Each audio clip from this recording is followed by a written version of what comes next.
Olá, seja bem-vindo a mais um vídeo aqui no canal. Eu sou Luíse Beti, eu sou personal organizer e hoje a gente vai conversar sobre os utensílios de cozinha que tanto me ajudam. A primeira coisa que você precisa saber é que eu não sou uma excelente cozinheira, pelo contrário, eu nunca cozinhei, eu nunca soube, eu nunca fui boa, eu sempre errava receita, mesmo seguindo, as coisas não davam certo e acabou que eu desisti. Eu fazia assim um básicozinho, eu só sabia fazer um salmão no forno. Eu tenho medo de panela de pressão, eu não mexo até hoje em panela de pressão. Eu nunca fiz uma carne assada, eu nunca tinha feito, né? Um frango ensopado, um frango assado, né? Eu sempre tive uma pessoa que me ajudava nessa parte de cozinha. Minha sogra cozinha maravilhosamente bem, é cozinheira profissional, então sempre deu um help. Mas veio a pandemia e aí eu me vi sem ajuda. Então, ou eu aprendi a me virar, ou o pessoal aqui em casa ia comer miojo com ovo mexido todo dia e isso não ia dar certo. Se você está chegando aqui pela primeira vez, aqui a gente conversa bastante sobre organização, cuidados e rotina com a casa. Então aproveita, se inscreve no canal, curte, compartilha com os amigos e ativa o sininho para você ficar sabendo assim que eu lançar um vídeo. Agora vem comigo. Primeiro utensílio que a gente vai ter que ter em casa são facas. E facas bem afiadas, bem amoladas, porque nada mais desagradável do que você tá tentando cortar uma carne, um legume e a lâmina da faca tá cega. Mas muita gente não sabe que facas que eu preciso ter. Então vamos conhecer um pouquinho as facas para a gente saber para que a gente utiliza cada uma delas. Essa faca daqui com essa serrinha é uma faca própria para cortar aqueles pães com casca dura. Porque se a gente tentar cortar com uma faca que não tem essa serra, a gente acaba amassando o pão. Importante também é a gente ter dois tamanhos de facas, esse tipo de faca aqui, tá? Porque elas são importantes para a gente cortar os legumes. Eu tenho até uma um pouco maior do que essa, tá? Essas facas são ótimas para a gente cortar abóbora, né? Quando a gente tem uma abóbora inteira, melancia, cortar melão, porque como elas têm essa lâmina grande, a gente consegue apoiar quase que no legume ou na fruta inteiro e fica mais fácil da gente cortar. Você não precisa ter dois tamanhos de faca, né? Escolhe uma que melhor vai lhe atender. Uma faquinha pequena pra gente cortar legumes. Essa daqui é minha preferida. Eu adoro essa faquinha de serra, porque eu gosto também de cortar legumes com essa faca. E uma outra que eu quero apresentar para vocês, que muita gente não sabe para que serve. Essa faca é maravilhosa para descascar abacaxi. Então, na realidade, se você tiver uma faca com a lâmina maior, uma faquinha pequenininha para legumes e a faquinha de pão, você já resolve bastante coisa dentro da sua cozinha. Agora, não esquece que você vai precisar de um amolador de facas. Se você puder, é ótimo essas facas que vêm com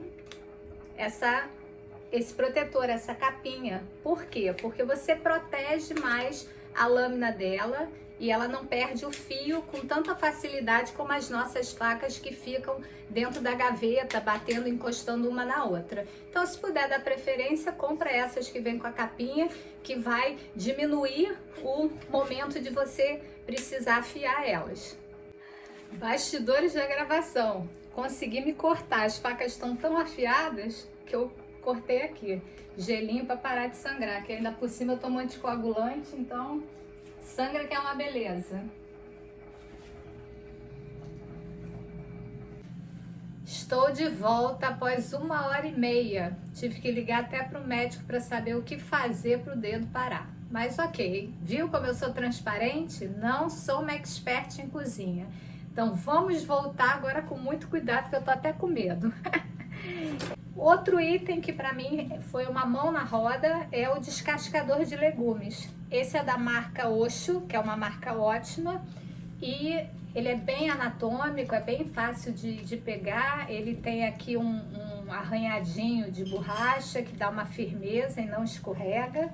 E eu ganhei da minha sogra esses daqui, que também são para cortar legumes com um formatinho diferente. Eu não uso mandolim, já deu para perceber por quê, por causa do risco de acidentes. Então, quando eu quero cortar algum legume com formato diferente, eu tenho esses 3 aqui que são bem seguros e aí não tem risco de eu me cortar. Continuando com os utensílios de corte, eu tenho esse aqui, que a gente apoia para também não ter nenhum acidente, que é para cortar abobrinha, fazer macarrão de abobrinha. E aí ele fica bem fininho, bem com aspecto de espaguete mesmo. Um utensílio que não é extremamente necessário, mas que eu adoro, é o espremedor de limão. Esse meu é bem velhinho, não sei nem que momento foi comprado, mas deve ter sido nessas lojas bem baratinhas. E eu adoro, porque assim eu não espremo com a mão. Eu já tive queimadura por limão.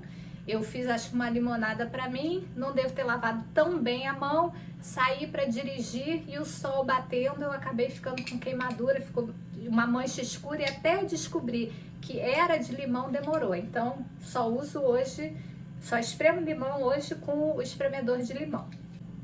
Como eu sou muito jeitosa na cozinha, quando eu precisava escorrer alguma coisa, né, cozinhei um legume, ainda sobrou um pouquinho de água, ficava naquela da panela com garfo, uma colher tentando que não caísse, saísse só a água, nunca dava certo. Aí eu descobri isso daqui.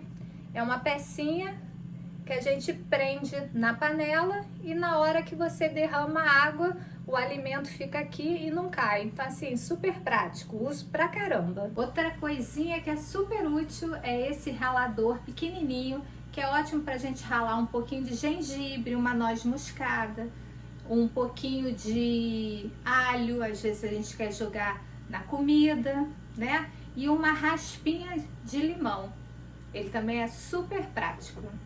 Porque o que acontece? O limão, se a gente ralar no ralador normal, até existe um ralador específico para ralar casca de limão. Porque se a gente ralar a parte branca da casca, a gente deixa aquele gosto amargo no risoto, né, num doce. Então por isso que tem que ser uns raladores bem pequenininhos ou específico para limão.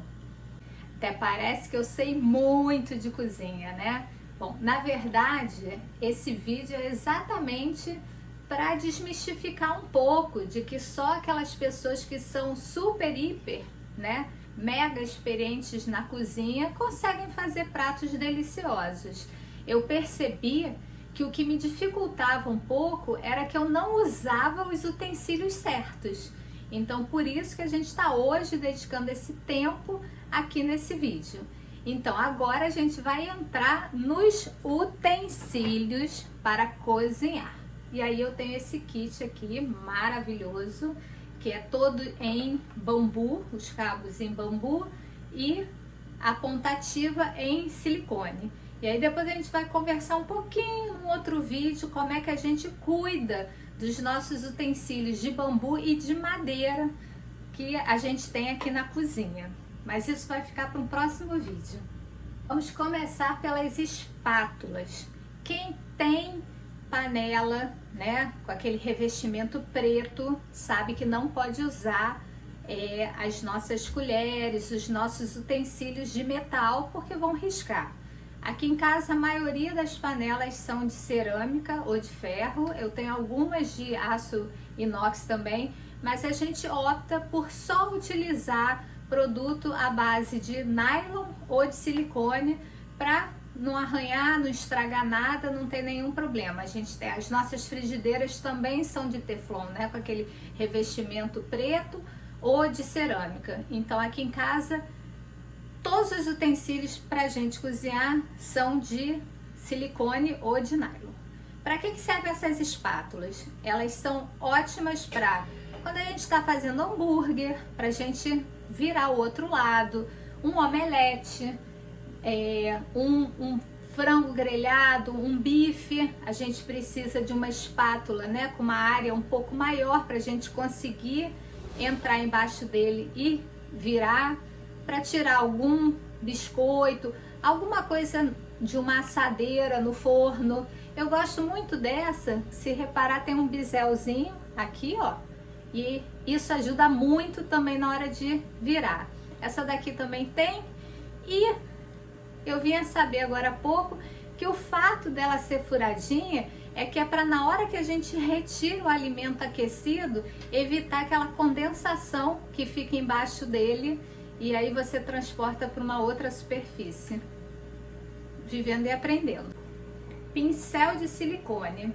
Eu já tinha esse, quando comprei o kit veio esse também. Para que eu uso? Eu uso para untar tabuleiro. Eu uso quando eu quero pincelar uma gema de ovo em cima de alguma receita, tipo um bolo de batata, um empadão, para dar aquela casquinha crocante. Essas outras espátulas, né, que parecem uma colher, mas elas são mais achatadinhas, essa com a borda arredondada, eu uso muito quando a gente quer limpar bem o fundo da panela, porque elas são ótimas, então acaba que você consegue aproveitar bem o alimento. Por exemplo, você está fazendo um brigadeiro, né, alguma receita, algum creme, algum purê, você consegue retirar bem todo o alimento que fica no fundo da panela. E aí nós temos as colheres, né? A gente tem essa furadinha, que é boa quando a gente está fazendo algum cozimento em água e você quer aproveitar essa água. Por exemplo, você está cozinhando batata, depois você quer cozinhar algum outro legume e aproveitar a água, você consegue retirar as batatas, né? Escorrer e aproveitar a água do cozimento. E essas outras colheres que não são vazadas, a dica é: tenha uma colher ou vermelha ou de cor escura, porque o silicone mancha com o tempo. Então, quando você vai fazer alimentos que manchem, que tem um molho, né? Exemplo, molho de tomate, vai manchar se você tiver uma ponta de silicone clara. Então, eu uso essa vermelhinha daqui quando eu faço alguma receita que tem um molho que eu sei que vai manchar, para a gente poupar essas daqui um pouquinho mais. Pegador de macarrão, né, de espaguete, para a gente até mexer na panela, né, eu mexer com garfo. Então, hoje eu já uso esse pegador aqui, que eu consigo soltar mais, não fica aquele espaguete grudadinho, né, um juntinho com o outro. Então, consigo soltar bem com esse utensílio, essa espátula de macarrão. Usar o fouet, que eu nunca tinha usado, né? O fouet é para incorporar ar na nossa mistura. Quanto mais hastes, mais ar você incorpora, tá? Ele serve também para gente homogeneizar, né, os ingredientes da nossa mistura. Por exemplo, você colocou vários temperinhos, né, e você quer misturar ali, ele serve para isso. Tem muita gente que não gosta da de silicone, tá? Eu uso a de silicone pelo motivo das panelas. Então, se suas panelas não podem ser arranhadas e se você quer misturar alguma coisa na receita já na panela, você precisa usar esses fouets que são revestidos de silicone. Outro utensílio que não pode faltar na nossa cozinha, concha, né? Para caldos, para feijão, para sopa, né? Você pode ter uma grande e uma pequena. E sem sombra de dúvidas, o meu favorito é o pegador. Eu antes me queimava muito quando eu ia fritar um bife, um peito de frango, né? Por quê? Porque eu espetava com garfo, né, para virar, então não dava certo. Hoje, né, até você quer virar tá fazendo uma batatinha, né, douradinha, o que você estiver fazendo, uma berinjela, você vai com o pegador e vira. E eu aprendi também que é errado a gente furar o bife, o peito de frango, porque quando a gente fura, né, tem aquela perfuração pelos dentinhos, né, do garfo, e aí o sangue, o líquido da carne extravasa e aí resseca o alimento. Então, aprendemos que quando a gente for virar bife de lado, a gente vai usar o quê? Espátula ou pegador. Meu top é esse. Bom, pessoal, a gente está chegando ao fim desse vídeo. Eu espero que vocês tenham gostado. Eu espero conseguir inspirar vocês a se aventurarem um pouco mais no forno e fogão de casa. Aproveita, dá uma verificada, vê se está inscrito mesmo no canal, se inscreve, curte, compartilha com os amigos e escreve aqui nos comentários qual utensílio que não falta na casa de vocês que eu não mostrei e qual que vocês mais gostaram que vocês não têm em casa. A gente se vê no próximo vídeo.